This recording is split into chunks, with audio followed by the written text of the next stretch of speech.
நான் உங்கள் இயன்முறை மருத்துவன் கார்த்திக் பேசுகிறேன். இன்றைக்கி நம்ம வீடியோவில் early warning signs of stroke பற்றி பார்க்க போகிறோம்.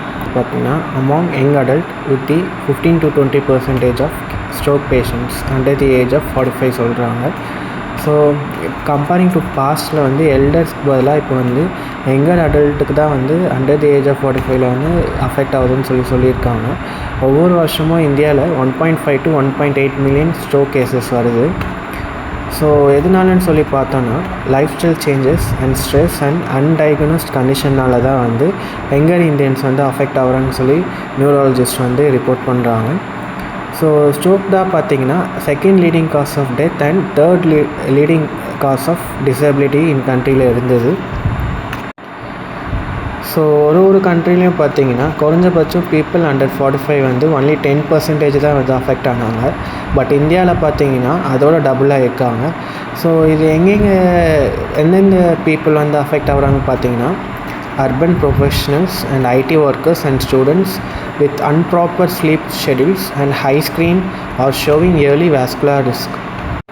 ஸோ இதில் நியூராலஜிஸ்ட் என்ன பாயிண்ட் அவுட் பண்ணுறாங்கன்னா there is a gender difference. Men tend to have slightly higher incidence but women often have worse outcomes.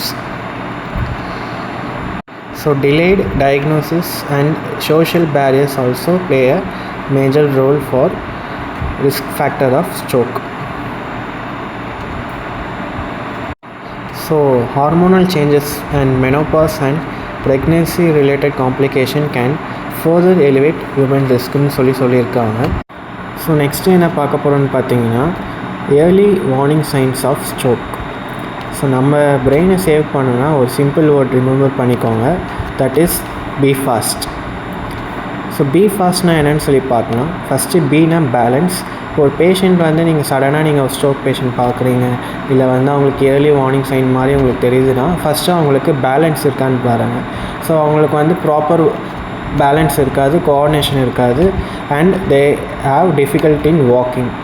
Next அவங்க ஐஸ் பார்த்திங்கன்னா அவங்களுக்கு டபுள் விஷனாக இருக்கும், இல்லைனா விஷன் கொஞ்சம் மறையிற மாதிரி இருக்கும் அவங்களுக்கு. ஸோ அந்த மாதிரி இருந்தாலுமே தே ஹாவ் சம் ப்ராப்ளம்.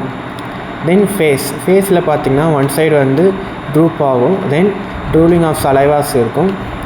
ஒரு சைடு உங்களுக்கு சலைவா ட்ராப் ஆகிற மாதிரியே இருக்கும். நெக்ஸ்ட்டு ஏ ஃபார் ஆர்ம் பார்த்திங்கன்னா நீங்கள் அவங்க கை லிஃப்ட் பண்ண சொல்லி பார்க்கணும்.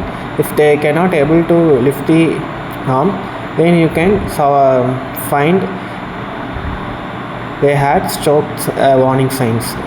தென் ஸ்பீச், அவங்க ஸ்பீச் சரியாக இருக்காது, ஒரு மாதிரி ஸ்ட்ரல்லிங் ஸ்பீச் இருக்கும், அதுக்கப்புறம் அவங்க பேசுறது புரியாது. Next first and last but not least is time.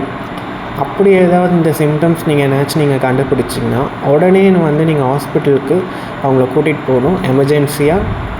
Then time save பண்ணால் தான் அவங்களால அவங்க லைஃப் அண்ட் பிரெயினை சேவ் பண்ண முடியும்.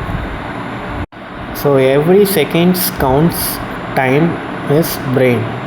இந்த டைமை நம்ம யூட்டிலைஸ் பண்ணால் தான் இதோட பிக்கஸ்ட் ஃபேக்டரான ரெக்கவரி அண்ட் லைஃப் லாங் டிசபிலிட்டியை நம்மளால் கம்மி பண்ண முடியும்.